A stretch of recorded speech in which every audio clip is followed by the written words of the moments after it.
Welcome into the Sports Objective. I'm Dave Richmond. Glad to have you here tonight. Very special edition of the Sports Objective, especially if you love college basketball, life, NASCAR, anything else you want to talk about. I know our guest he can handle any topic.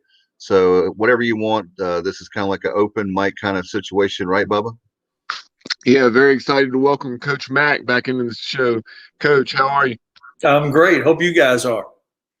Definitely. We're very excited about to talk basketball. It's I guess it's kind of weird to say we're excited to talk about basketball because there's a lot of basketball not being played, including at my alma mater, East Carolina. Announced today again that the game, I guess it was on Saturday or Sunday this weekend with Wichita State, that's been postponed. So it's just been a crazy time. And I know you were talking to us right pre-show that you're going to be calling a whole bunch of games in the next 2 weeks, and we'll keep our fingers crossed that we get to watch Coach Mack. Well, calling games is certainly a tentative word right now. I have had one game since Christmas. I've had 12 games canceled. Some were opt-out, some were COVID related, and some just postponed. And now I've got a flurry here at the end. I've got a couple of East Carolina women's games on ESPN Plus. I've got an ACC Network women's game at Virginia Tech with North Carolina, and then I'll do the first 6 games of the CAA tournament, which has been moved from Washington, D.C. to Harrisonburg in their brand new arena at James Madison University. So excited about the possibility of calling some games. I had a flurry of games early in the season, and I was so glad to have them and to be in the arena calling them versus a remote broadcast. Coach, a lot of the games you've done up prior to Christmas, and you hear lately you've had so many that have been canceled, but up to that point, I know Virginia Tech women were a lot of those, but who were some of the men's games, if any?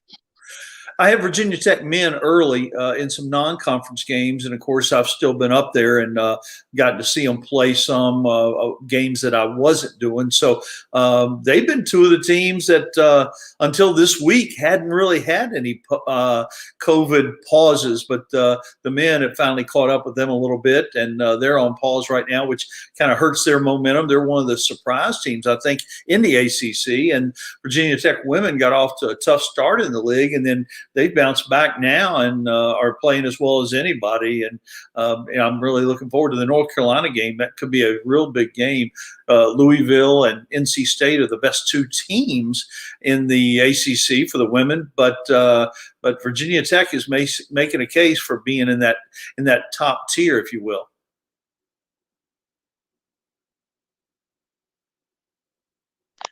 And taking a look at the men, what a job Mike Young has done there with the Hokies. Last I saw, they're ranked 18th? Yeah, 18th. So just talk about what yeah, Coach, as far as sorry, Dave, I had lag on my end. That's okay.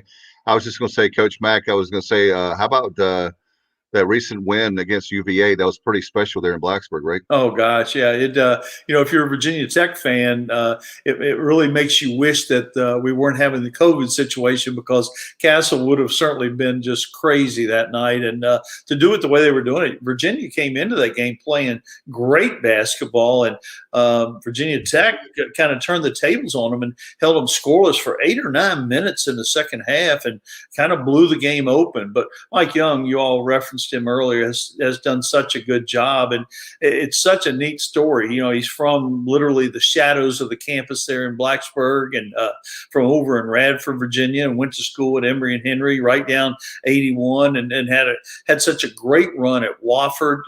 He kind of took over as head coach after I left the Southern Conference, but he was an assistant there. I knew him, and obviously his boss, Coach Johnson, was the coach when Mike was the assistant. Now he's the AD, and Mike did such a good job. Wofford's a tough job. They've recently built a new building, but they had a bad facility, tough academics, very small school, but they got it going, and he certainly deserved an opportunity at a school near his hometown. And I don't think anybody would have predicted he'd have been doing these things this quickly unless you've been paying attention to what he's been doing in the past. Coach, one of our viewers, Johnny Gardner, chiming in saying that he thoroughly enjoyed your book and it was a very entertaining read. I appreciate that. I appreciate that. Last time, I guess we were talking about it just as it was coming out, and it's been going really well. The feedback has been unbelievable. It's just been so nice to hear people enjoy the book, and it brings back memories for them of something they experienced or something they at least had heard about. So I appreciate it, Johnny. Absolutely, Johnny. And for fans just joining us, Coach, and maybe you missed that last broadcast we had with you, last interview, can you bring fans up to speed for the book? And we'll try to sell some books right now for you.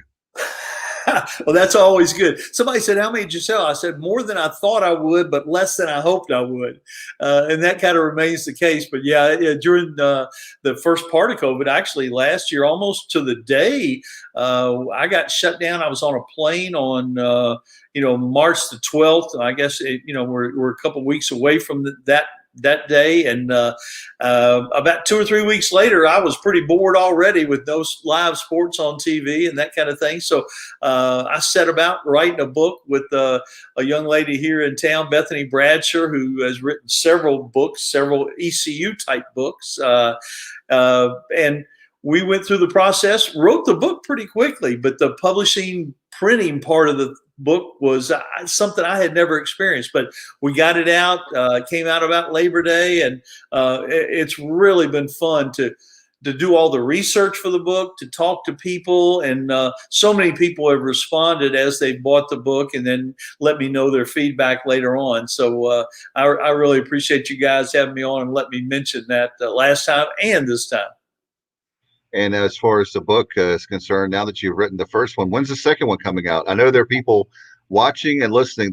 So I'm going to do the man on the street question. When's the next book coming out, Coach? Well, as you guys know, the title of the book was what I'm about to tell you is The Truth, or could be. We know the title of the second book. The second book will be called The Truth. And we'll tell all the stories that we couldn't tell in the first one. We'll see how long this COVID lasts. I may have to get to writing it again soon if we don't get to trend it in a better direction. You're going to have enough for a trilogy at the rate we're going. I hope I'm wrong about that. I hope you're wrong about that. Me too. I'm joking, of course. But that's very excited for you with that. It's I haven't had a chance to read it, but I look forward to it because I know that you had story after story after story. Come on, Dave. What's that? You got to read the book. I know. I will. I promise I will.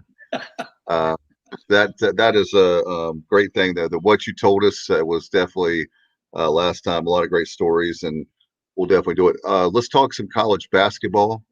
Certainly, one of the stories that comes to mind that's been talked a lot over the last 24 hours so is Jalen Johnson opting out at Duke. I know that everybody's going to – that's another one that people will say, why didn't you ask Coach about that? So before I forget, I want to ask you about that. I think there's some criticism, fair, not fair, thrown out there. It's been a crazy year. Duke is not doing well as like a lot of people would think. I think the injury, there's several components, and I want to get your feedback on it. His injury that he had to, I believe his foot, he had a foot injury. I don't think he's 100%. So when you're not 100%, you're not able to contribute to Duke at the level that you need to. The season is not going well where they're not going to make the tournament unless they win the ACC tournament, looks like. I don't think there's going to be an NIT. So if you look at personally from his perspective, what does he have? And I know this sounds terrible because fans maybe that love Duke and obviously love college basketball. What does he have to play for other than he could get injured more? Yeah, it's really it's not a good situation for anybody. I think a lot of the problem has come with just how it was presented to everyone. But you mentioned the injury that wasn't talked about. You do have to take care of yourself. His playing time had gone down. Was it injury related? Was it just performance related? And I see the people that have been trashing him on social media and that kind of thing. Well, he went to 3 schools in 3 years in high school, and now he's quitting again. And AAU syndrome. And I don't necessarily think it's any of those things by themselves. It's probably a combination of all this. I mean, several kids have opted out, and he could have certainly opted out and said, "Hey, I'm not comfortable with the way things are going." And of course, doing it this late would probably raise some eyebrows, and he's going to get some extra scrutiny from the NBA folks because of this. But to start casting aspersions toward him or toward Coach K, the Duke program, college basketball in general, probably people ought to just bide their time and bite their tongue a little bit and see this thing play out. But it is a bad trend for college basketball. There's so many things going on in college sports right now, period. You've got the name, image, likeness situation, which nobody has explained to me exactly how that's going to work. And you got people saying we must have it. You got people saying it'll be the end of college sports as we know it. You got the transfer portal, and people are saying the same thing about that. I'm not a big fan of the transfer portal or some of the transfer rules that they have. I think it's going to make for a lot of chaos and some unintended consequences. And I'm afraid the NIL is going to be the same way. But there's so many issues right now, and I think everybody probably ought to push back a little bit from the table and just take a little time and let this play out. How much is this? Obviously, this is one question that comes to mind. Obviously, if Duke is winning, this is one question I'm going to throw at you. Do you think he opts out, or is it? I mean, that's the thing that it's hard to know what a kid is really going through. And some people say it may be attitude, it may be the playing time, but the reality is that, like I said, they're not going to the tournament unless they win out at ACC, and they're not. We haven't heard officially, but do you think one of the questions I had for you tonight? Will there be an NIT? Because I haven't heard anything to say they won't, but it doesn't look like with NCAA owning the NIT now that they will. Yeah, I heard today that they were going to have it and that there were going to be 16 teams and they were all going to come to New York like the old days. They did that up until the mid-'70s. And I think I saw John Feinstein maybe had that today on his Twitter feed or maybe in a column or whatever. But it looks like they're going to go back and do that. So, as a fan of basketball, I'm excited about that. And back to Jalen Johnson just for a second, it kind of was the perfect storm. Duke's not playing well. He wasn't performing at a high level. The COVID situation, the foot injury. I think it was just a combination of all those things. And then I don't think it got presented to the public in the very best possible light for sure. Coach, another thing that I want to add, get your thoughts, something that I'm very critical of with college basketball. For me, another thing that bothers me is the one and done rule. I want it to go back the way it was. I mean, can you imagine LeBron James, one of the best players ever to play the game, having to play 1 year? I just feel like that I know that when we had Mike DeCourcy of the Sporting News on our show, he talked about for the fact with Duke and Kentucky, for example, having a lot of players that are freshmen. You're relying on a lot of freshman players. You don't get the non-conference games that you normally would get, or it's reduced amount. Then you're going into conference play. You've had to start, stop. A lot of the stuff that's going on with COVID. And you talk about the perfect storm. It's been the perfect storm for a lot of these freshman players that normally would have a lot of games to get their feet underneath them, so to speak. And this year they don't have it. No, you bring up a really good point, but it goes even much deeper than that. It wasn't the very best of recruiting classes overall. There were some misses for sure. But think about this. None of them got to enroll mid-year like some of them normally do. None of them got the summer on campus to work out and be with the coaches and to go through that process and to work the 8 hours a week or whatever they're allowed to work, including the weight room and all that. None of that happened. Then you got to the fall and everybody was on a different agenda. Some people were working normally. Some people weren't. Some people were working in small groups. They didn't get any of that. No international tours. You think of how big that's such a big part of college basketball for a young basketball team to take those newcomers and play overseas for 2 weeks and get in 5, 6, 7, 8, 9 games in a couple of weeks. And then in the fall, nothing happens. You get, you may have had a pause in the fall. Maybe you didn't, but you also didn't get any exhibition games or scrimmages. Now, basically, it's almost all scrimmages, but you didn't get any of those. And then, like you mentioned, you get into the season, you don't get that non-conference schedule that you normally get. Even the teams that played some non-conference games played a limited number of non-conference games, and then the disruptions continue. So again, I think it's the perfect. I saw a note the other day: the top 13 winningest programs of all time, according to the AP poll, none of them are in the top 20. That's incredible, and it has a lot to do with how this season has been administered, if you will. No question. It's a crazy time. Here's one question I had for you, being a former coach. Do you think one of the things that I want to see happen for the sake of universities, period, but our coaches, players, staff, the whole 9 yards, I believe they're essential. I believe that we should get the basketball, football, baseball, all the athletes, college students, period, get everybody vaccinated, because that's one of the things that would help our, especially not just for this year, because we're almost done with this year for basketball, but as far as baseball season, either spring sports, you have the fall sports where those folks didn't get to play, and then now they're playing now. But for me personally, I'm hoping that they'll go ahead and give the shots to that, because come fall, for our program at East Carolina, we need butts in the seats for Dowdy Ficklen. Yeah, and those are really tough choices. You know, when you've got healthcare workers and teachers and the elderly and people with existing conditions, and then the folks that help the healthcare people, and all the caregivers and first responders, and there are just so many groups of people that really do need it, and I think that'd be a tough sell. But I think the good news is it does look like at least we're trending toward getting a whole bunch of vaccines and getting them sooner than we expected. So I think that's the good news on that regard. Let me go back to your other point one more time, Dave, on the one and done thing. I don't know why, and we may have discussed this before because I've certainly voiced my opinion on it. I don't know why college basketball can't have the same rule as college baseball. Thank you. If you want to go pro, go pro. That's fine. There is no problem with that. If you're good enough to go play in the NBA or overseas or wherever, that's fine. But if you don't go, stay in college for 3 years. Thank you. And now you've got continuity in the programs. There's so many college programs now. I used to be able to name the starters, who was coming back, who they had signed. Now I have to literally look at the rosters, and I'm paying attention.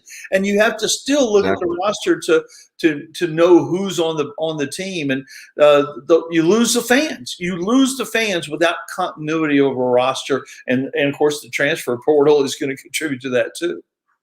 And how I know for football, is a disaster. You got players that are definitely left high and dry because they're in the transfer portal. Nobody picks them up. I would imagine with all the stuff, the extra year of eligibility. Something else I wanted to ask you about, but I know with Joe talking recently in the last week or so, there's going to be some tough conversations with these guys. They get an extra year of eligibility because you didn't have the tournament. But yet, how do you pay for scholarships? There's just so many. I guess the three of us could do a show for hours and hours just discussing the problems with college basketball. I am excited that I was telling somebody last week, Coach, the very fact that we have a season at all, I think is a huge miracle. So I've been counting my blessings that we're able to watch television, watch games on television, and listen to our good friend Jeff Charles and Cy Seymour as well. Yeah, two of the good guys. And you think back to the fall when they made plans for college basketball. It was with the assumption that COVID would be more under control. Right. It's been just the opposite. So all that we're going through, this wasn't the plan for handling that. We thought things would be winding down and things would be getting better, and that hasn't been the case. And it is amazing that we've played as many games as we have, even though I cringe every morning when I get the list of games that night and see how many are postponed or canceled. How do we bounce back? For me personally, what I'm hearing by the experts is that sometime in July, we'd have herd immunity. And then by September, after wearing a mask for 2 more months, maybe September, is when things would finally be eradicated. That's the goal. But there are a lot of people, thankfully, I think, Coach, that want the shot, so that by that point we will be closer. My point, the reason I bring that up, not only in football, but I think that you're going to be calling a lot of basketball next year. I think basketball will be in really good shape if we could just suffer.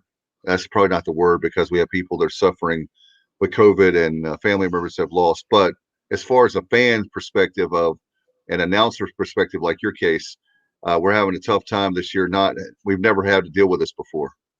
Yeah, if everybody would, like you mentioned, suffer, maybe it's sacrifice, or Yeah. be a good team player, or whatever the case may be. But I get my second shot tomorrow, knock on wood, which I'm excited about, and I think we do have a chance to go into the fall with a whole lot healthier situation.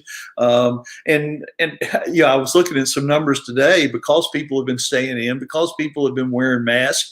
The flu is like just a very small number compared to what it usually is. It's incredible how few cases there are. Even just the common cold has been almost eradicated. People have been a year without even having a cold, because of not going out, not being being in a social distance place, and wearing the mask. I don't care if I keep wearing the mask if it can keep everybody healthy, to be honest. I've gotten used to. I don't like anything on my face at all. But the very fact that I work in healthcare, and what kind of person would I be if I don't wear a mask? A big time hypocrite. So whatever we have to do as far as the rules of the game, the transfer ish situation, the one time transfer rule, I'm not in favor of. I'm worried about the part of the game. I'm worried about is we already have a lot of transfers to begin with. And then if you allow one-time transfers, it seems like what I'm looking for. I guess what's missing for me right now, even pre-COVID, is the stability of the game. I love the game of college basketball. I love basketball. And it just seems like that there's been, I guess, an elephant in the room, or problems we've had that hopefully we can, on the other side of COVID, maybe we'll do better. Yeah, I feel the same way about the transfer portal deal and the one-time waiver and all that. I just don't think it's going to be good for the sport. I think it'll be, like I mentioned earlier, I think there'll be a lot of chaos, and I think you'll see people recruiting off other people's rosters, either directly or indirectly through high school or AAU coaches or families or some other kind of connection. I just am not in favor of that, because I long for the days where we had continuity of rosters, and people keep bringing up the disparity between the players not making any money, which they do make some money, and the coaches who are making crazy numbers. And I understand that. I understand that's a really bad look, but that can be addressed on both ends of the situation too. It doesn't have to just be from the bottom up. Coach, the stories of the year in basketball this year in the college game have been, of course, Gonzaga and then Baylor.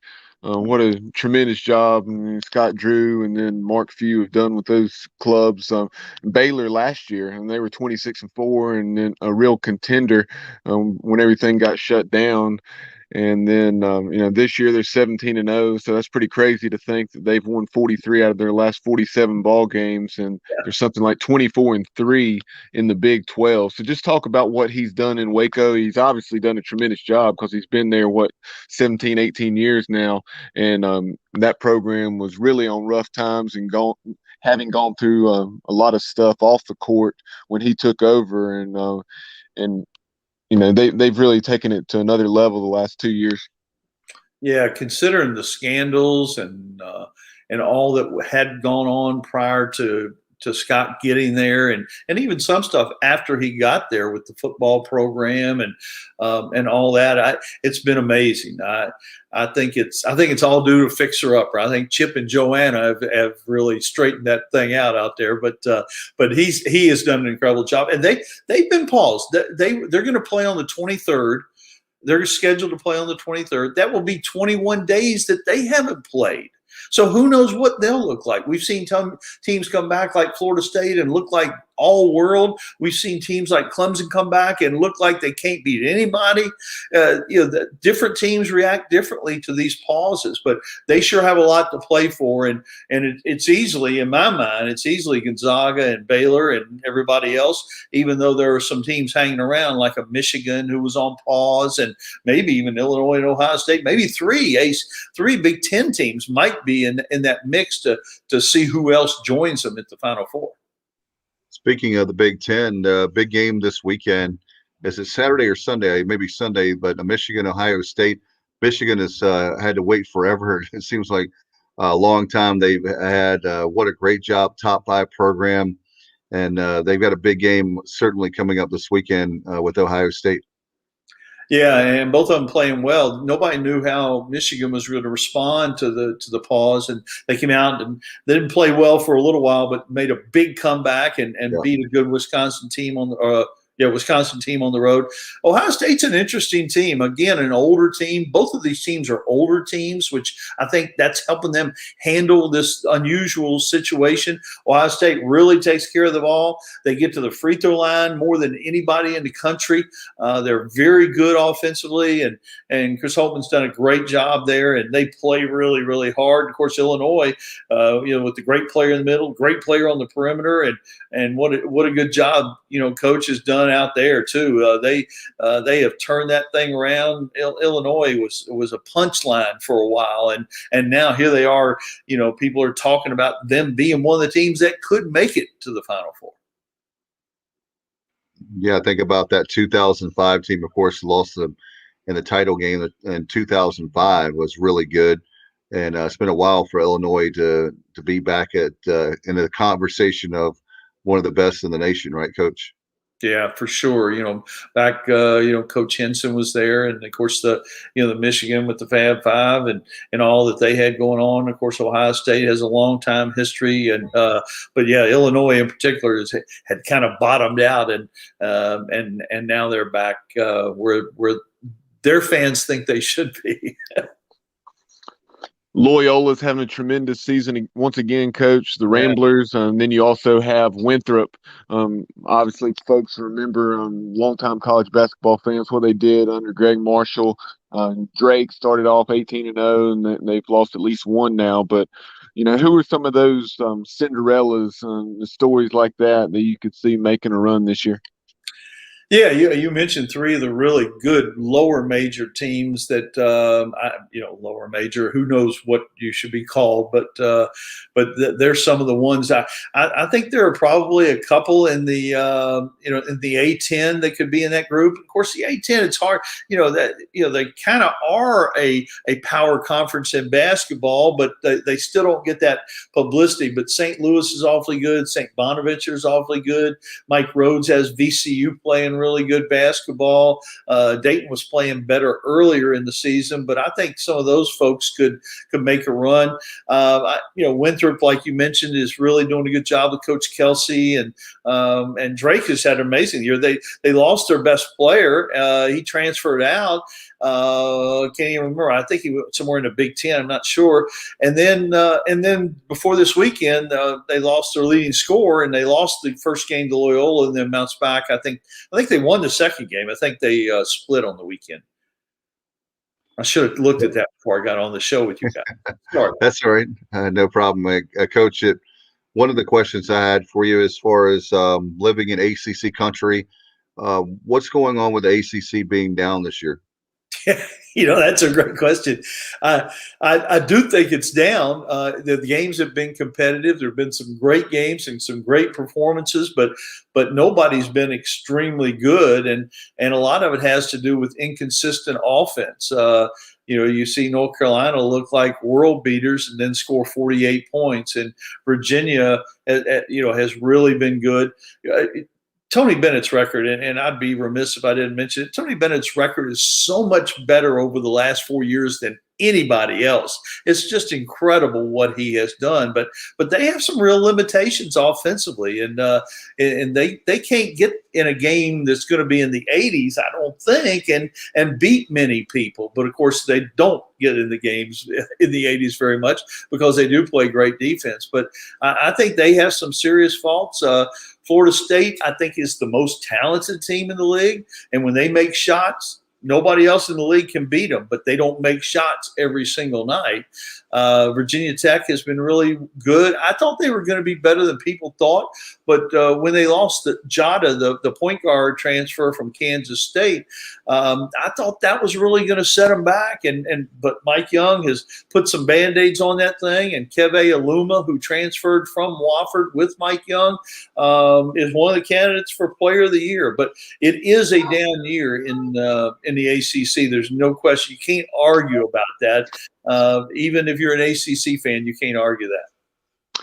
In the American, coach, obviously Houston, the Pirates were able to knock them off. So was Tulsa prior to that, but they've obviously led the way in the AAC. But talk about Wichita State. Do you think what direction do you see the Shockers going? Do you think they'll pull the interim tag, or do you think they'll make another hire? I think it's going to be awful tempting, and of course, a lot of it may depend on how the season finishes too. But they're playing really good basketball. He's proven he can win, and there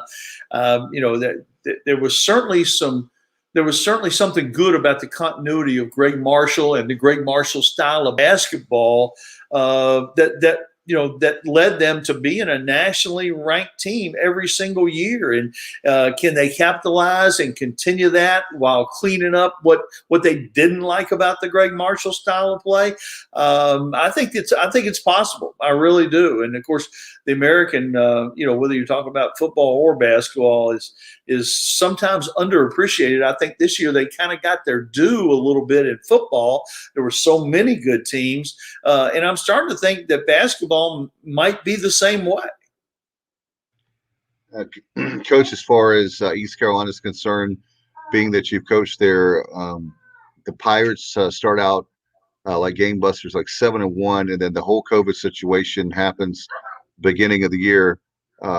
Really proud of Coach Dooley. Of course, the big top 5 win against his 200th win against Kelvin Sampson's team there recently, and of course we have another stoppage. And that how can Coach Dooley, with all the craziness that's going on, how can he build momentum? We know that he's doing a good job. The program is, I feel like, heading in the right direction.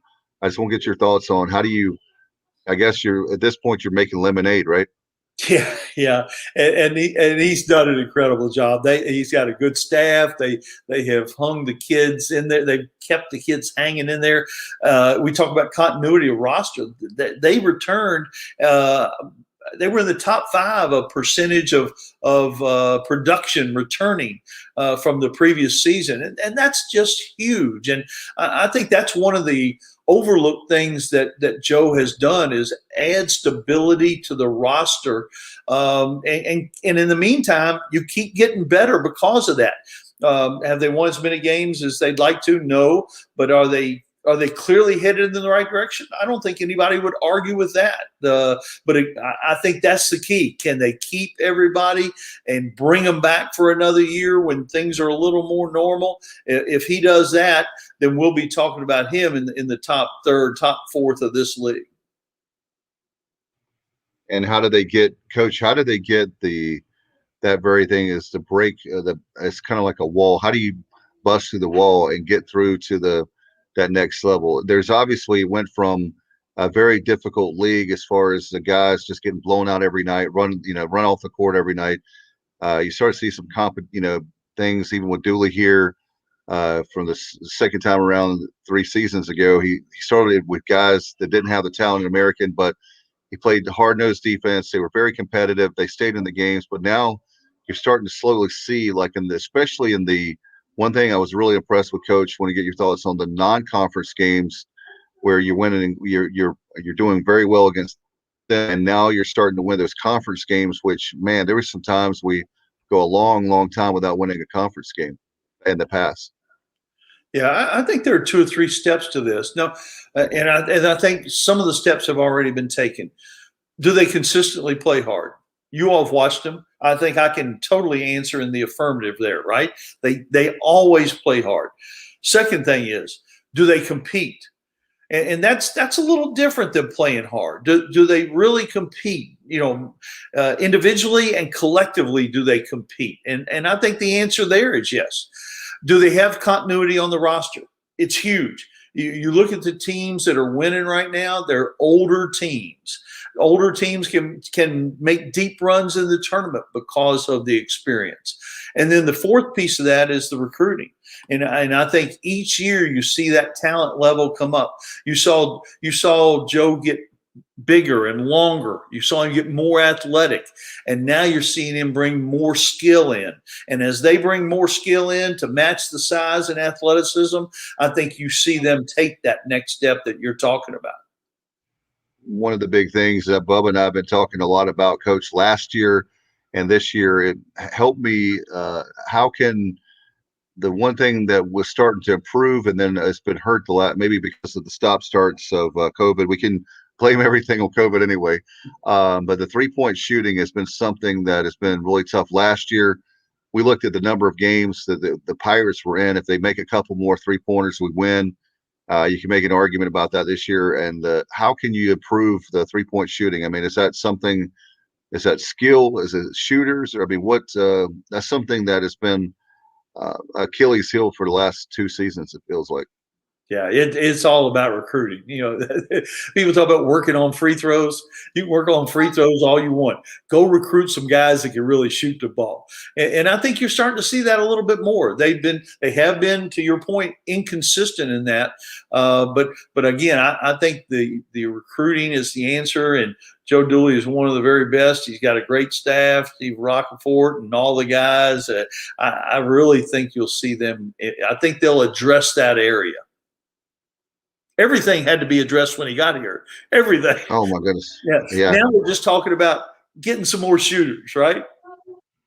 Right. What's the next step? Would you say for it may most likely not be this season, but how do you get to the next level as far as a postseason with the NIT? I thought we were going to be, and I really believe before COVID hit us, we were headed in the direction to be the bubble team for the NIT before I knew that they were going to have, I guess, the 16 teams. But how do you get to that next level, breaking through to a tournament like the NIT and of course the big dance?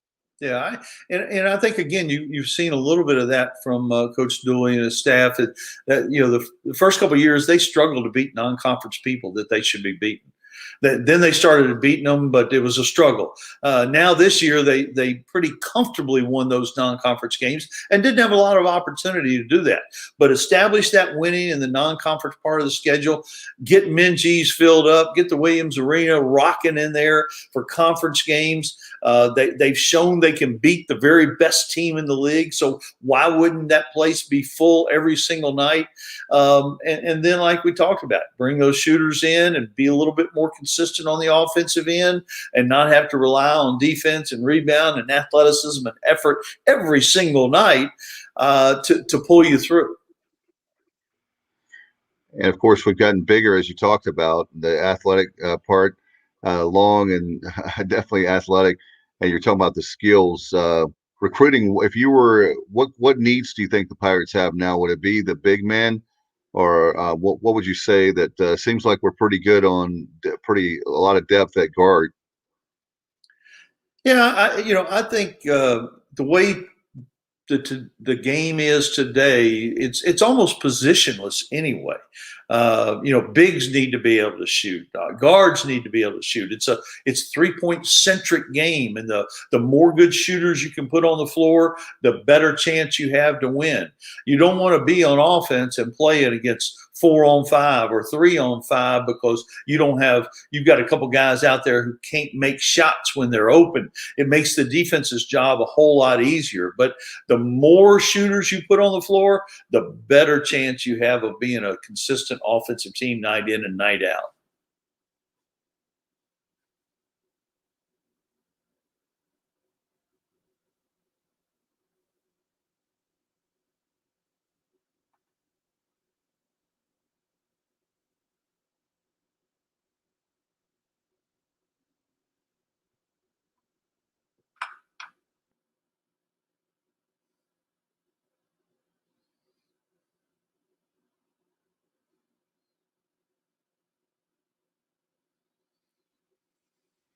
There we go. We had some technical difficulties, a lag there. I don't know what happened, but anyway, Okay. Coach, I tell you what, it's an exciting time. Want to get your thoughts going into. I know we're finishing up, obviously, with I guess the regular season. It seems like we don't know when the regular season. As far as I wanted to ask you about the big dance. Your thoughts. Conference tournaments. I feel like they'll be played with no about as the NCAA. What are your thoughts on Indianapolis? Before I forget, being it's not a true bubble.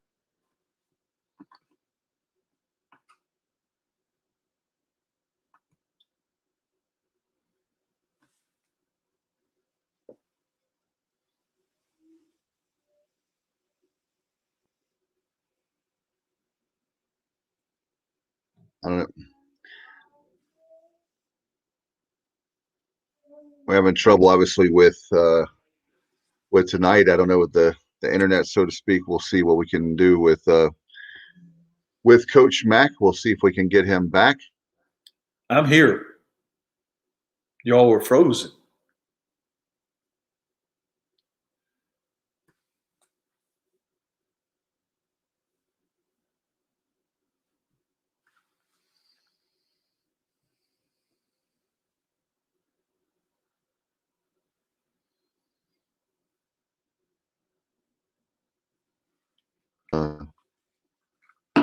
Get Coach Mack back on. That's been one of those nights. We'll see. It's exactly like COVID-19. Exactly. We'll do our very best to see if we can get Coach back on for sure. Coach, are you there? I can see you now. Yep. I can see you and hear you.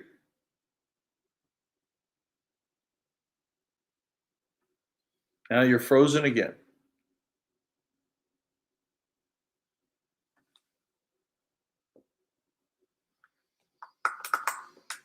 There we go. There we go. I think we got Coach back now. Okay.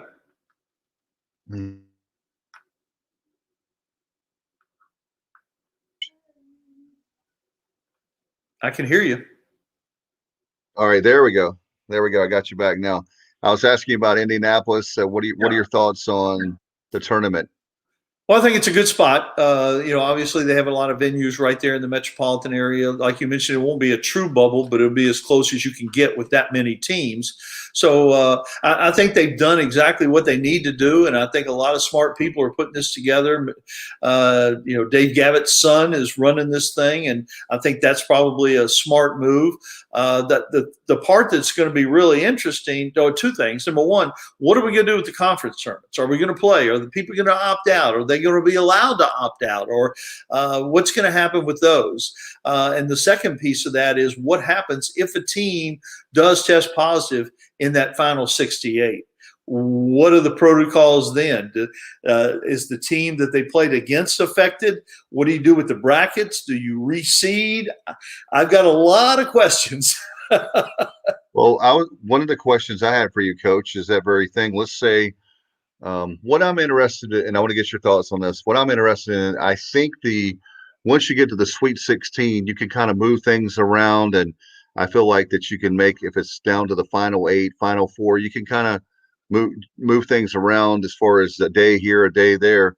My concern is that very first weekend we have all the games in the first week, if you will. I know with the 68, but that's my concern is how does that play out when the very fact you talked about. Do they say I'm sorry that team tested positive, they're going to be out of commission for a week or two? Do we go to another team, the next team out, and bring them in? I don't know. That's what I wanted to ask you. Yeah, the teams have to pass, I think, 6 consecutive tests before they get to Indianapolis. And that's just before they get there. So if somebody does test, do they go down to the 69th team or the 70th team? I don't know what the protocol will be there. And then after they get there, what happens with the positive test? Is that team just out, or is the team they played out also due to contact tracing? Like I said, I've got more questions than answers. I think they're doing what they need to do, but I think a lot of things have to go right for this thing to look like it should look. And Coach, as far as last year, we can't go 2 years without the tournament. I think everybody can agree, no matter what part of the game, if you're a fan, you're a coach, you're part of a staff, administration, as far as at a school with the athletic department.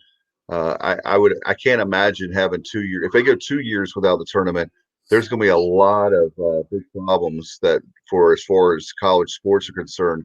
I don't even want to entertain that. That would be a scary time. We've already had enough tough times. A lot of people that are really down personally and professionally for many reasons, but definitely that they're going to have to find a way to do it. Don't you think, with fans? Would you? Here's another question I had for you that comes to mind. Would you be in favor if hypothetically, let's say that a number of teams can't play, would you be in favor of pushing the tournament back a few weeks? I don't think that would be a terrible thing. The biggest part of this deal is the television money. That's what is at stake, because the NCAA, 95% of their budget comes from March Madness. Nobody realizes they don't get any football money. That goes to a whole different deal. The basketball money runs the NCAA. They have to have that, and they share that money. They share that money that's how they share money with the schools. So the schools get hit big time if they don't get that money, especially the non-Power 5 teams really do. But pushing it back might be something they have to do. And as far as the fans, they've already said it's going to be just guests of the players only, 3 or 4 or whatever it is per player and per coach and that kind of thing. So it's going to be very limited. Fan attendance is not going to impact the bottom line, the money at all. That's going to be just television money is what is at stake. And Coach, with us right now, we have Kyle from LaGrange Barber. I think, are you going to make him stay after practice and run, Coach, for being late? Kyle, what is the deal here? We've been waiting on you. Sorry, Coach. I had a pre-something engagement. I don't know. I'm late. I got a question about this, about the NCAA tournament. It's being held in Indianapolis, right? Yep. So what happens to the cities that bid on it that were supposed to have it last year and this year? Is NCAA going to have to make good on that in the future? Or? Yeah, I think it'll just be kicked down the road. That's happening in some conference tournaments. I think Chicago's conference, Chicago was supposed to host the Big Ten, and they've already moved their tournament to Indianapolis too. And they're hoping that their team can just stay there, the teams that are involved in the tournament. But yeah, that'll get kicked down the road. They'll get a payback down the road for sure. Yeah. And that very thing is the fact that we can just have a tournament, right, Coach? After last year, the two things for a sports fan last year I've said all along, 1A and 1B. Number one, well, conference tournament / big dance for basketball, college basketball, and for the baseball season to be canceled as good as East Carolina, but not having no College World Series and having no big dance really hurt, and conference tournaments for that matter.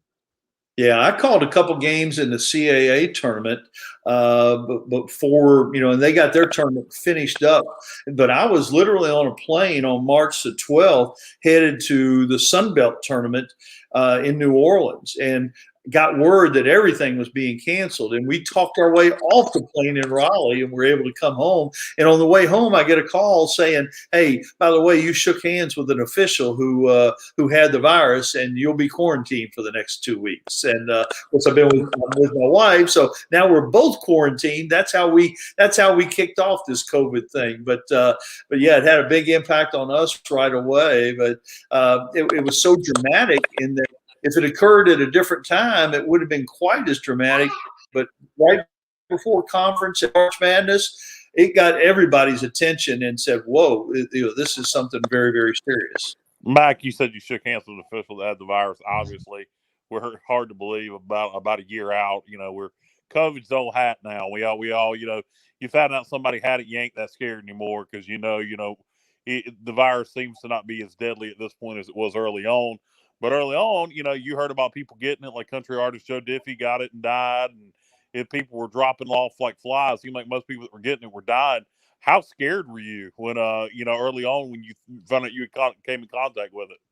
Well, we just didn't know at that point. We knew it was out there. We knew it was serious, but we didn't have any idea what it was going to morph into, Kyle. It was, we very routinely came on home, really literally stayed in the house for 2 weeks, and of course every single day you found out more and more about it and how bad it really was going to be. Yeah, I know. Like I was saying, it's hard to believe that we're basically a year into this, and it's Yeah. you just keep thinking it's going to be all right. All right, by basketball season, we'll be back to normal. And then, and now right now we're still doing it. We're still having the conversation. Well, by football season, we ought to be able to at least have 50% capacity. And it just We had that seems to keep going. Basketball or trying to play basketball were made with the assumption that it was going to be better by basketball season, and instead it's been worse for me. It's kind of amazing that we've been able to play as many games as we have, to be honest. Yeah, what happened was, two things. I think with Christmas, everybody, went around friends and family and Thanksgiving just started spreading it left and right with the holidays. And then obviously just winter months, viruses just tend to spread more, whether it be COVID or anything else, just tend to spread more during winter months. Yeah, we talked about that. We haven't been very disciplined as coaches. We wouldn't be happy with the discipline that the population has shown in general. I think people are just getting tired of it. You can only have so much for so long, and people are they're just tired of it. It's fatigue. It's COVID fatigue. No question about that. Well, I tell you what, when you get sick and, like the old saying goes, when you get sick and tired of being sick and tired, then we'll be finally through with this thing.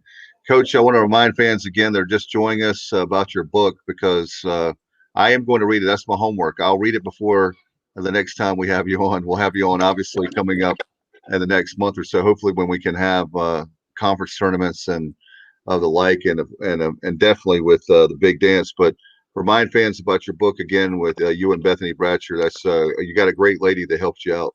No question. She was a lifesaver. She guided me through all kind of mistakes on my part. But yeah, Bethany was great. She's written some great books. Her last one about the big rock, the fish turbine is just amazing. If you haven't read it, you need to. But yeah, you can still get mine at mackmccarthy.com. MackMcCarthy.com. We've got a few left. All right. And obviously, I want to remind folks that where can people watch and listen to you? I'm going to be on ESPN Plus for the next couple games on Saturday and Wednesday with the ECU women. Then I'll be on the ACC Network Extra and in Blacksburg on the 28th. And then the CAA is on Flow Sports. A lot of people, that are big sports fans get it, but not everybody gets Flow Sports. But I'll be doing the 6 games in the CAA tournament from Harrisonburg, Virginia, James Madison University on Flow Sports with Dave Ryan, outstanding announcer for CBS. Like him a lot. Well, Coach, thank you so much. You stayed. I know you probably were ready to get off. Thank you so much. Appreciate you very much. Hold on. I want to ask Coach Mack one question here. This is non-related to basketball. It's kind of an odd question. Coach Mack, if I remember correct, you were good friends with Mr. Belding. Yes, I am. Yes. Okay. Have you had a chance to talk to him since the passing of Dustin Diamond? I wonder what his reaction was. His reaction to what, Kyle? Okay. But it caught you off guard. The passing of Dustin Diamond, his co-star on Saved by the Bell, played the screen. Yeah, Dennis posted a little something on Facebook, and Dennis hasn't been very active on social media lately. He's had a few health problems, and that was the first time anybody's heard from him for a while. We haven't talked in quite a while, and we talked once a week probably, during our closest time. But he's been struggling a little bit health-wise, and I know that bothered him. That whole bunch, especially that first class, really was. They were very, very close and stay in constant contact, no matter whether things are going good or bad for each of them. Yeah, and Dustin and him. Dustin was his co-star for several seasons. He was the vice principal eventually on the new class. Right. So I'm sorry to hear he's in poor health. Also, it's sad news. He's a good dude. No doubt. What was your thoughts on the Daytona 500? We probably built it. You would talk about NASCAR. How long can we talk? How long can we talk?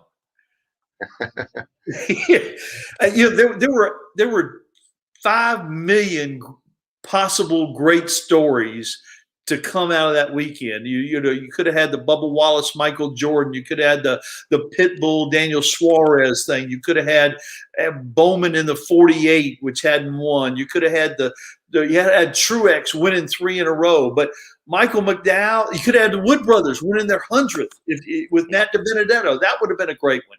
There are so many stories that could have been great stories, but Michael McDowell is pretty cool because the guy can drive. He's never been in great equipment. He's always a threat at the restrictor plates, and he's a threat on the road course too. Him starting up front next week on the road course, look out for him. If his equipment lasts and he can hang in there and not make a silly mistake, he could be in the mix next week too, which is just insane to think about because he can run almost 400 races without ever winning.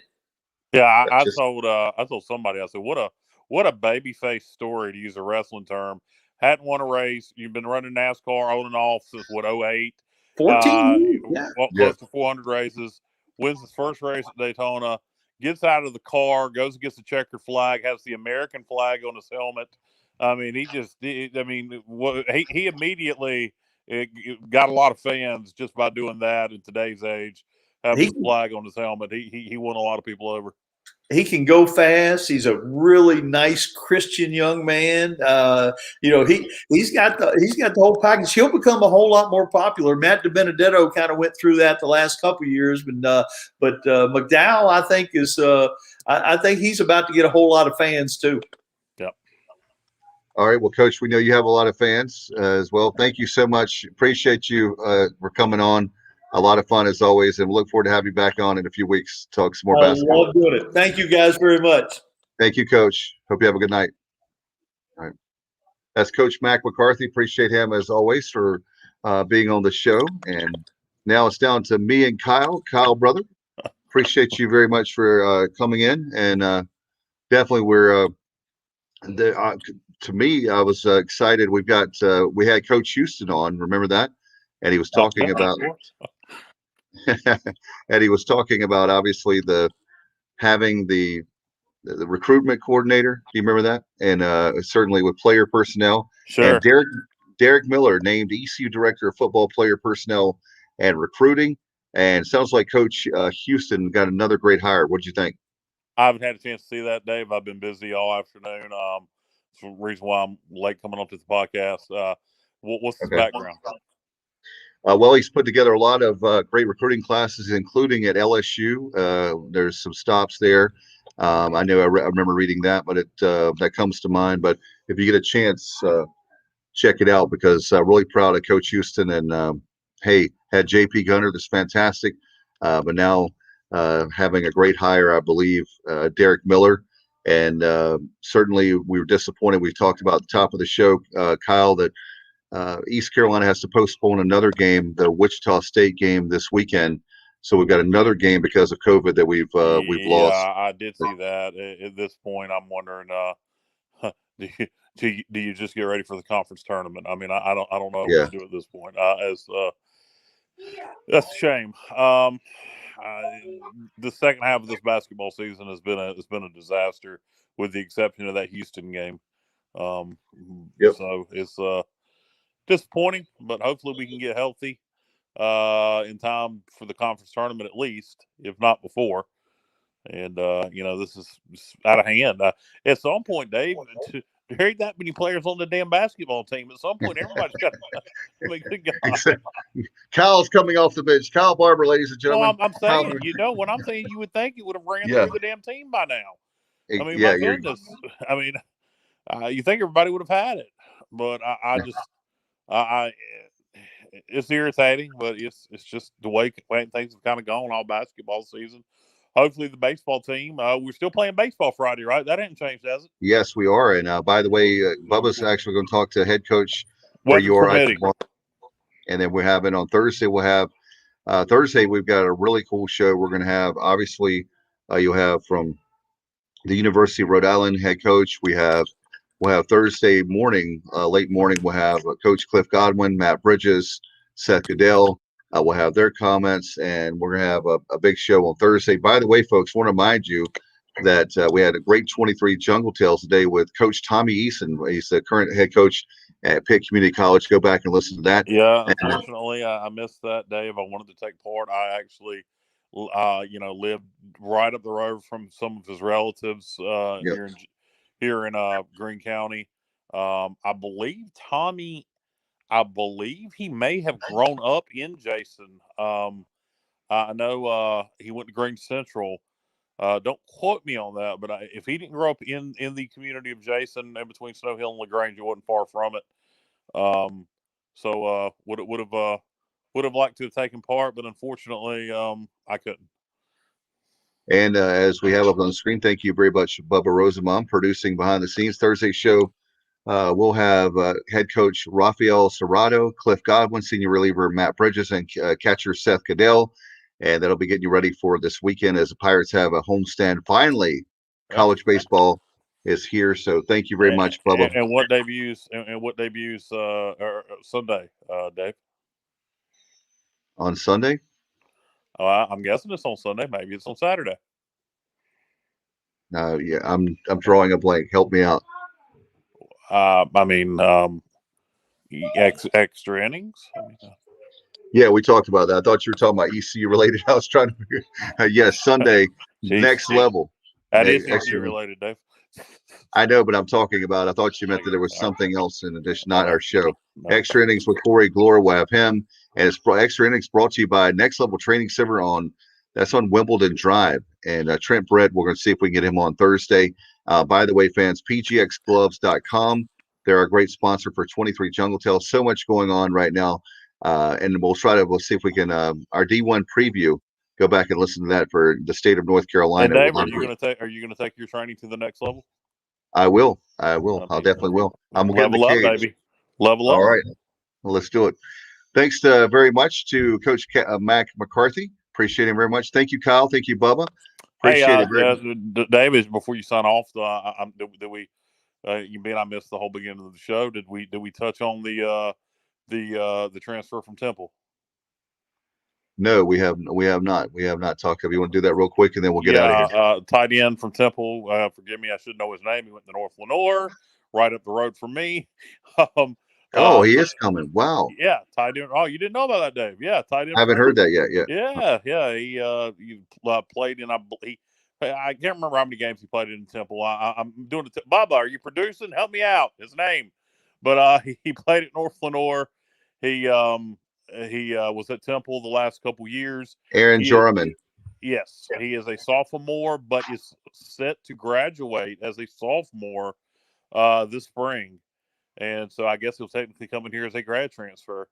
Looking forward to having him. Wanted to be a Pirate coming out of high school. Unfortunately, was not afforded that opportunity by Scotty Montgomery, but he gets a chance now.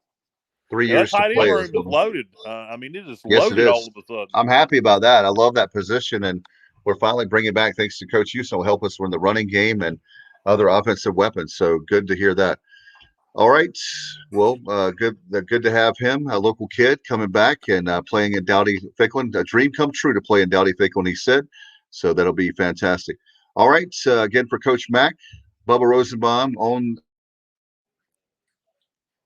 air and producing, and you've been watching and listening to The Sports Objective. Good night, everybody, and go Pirates.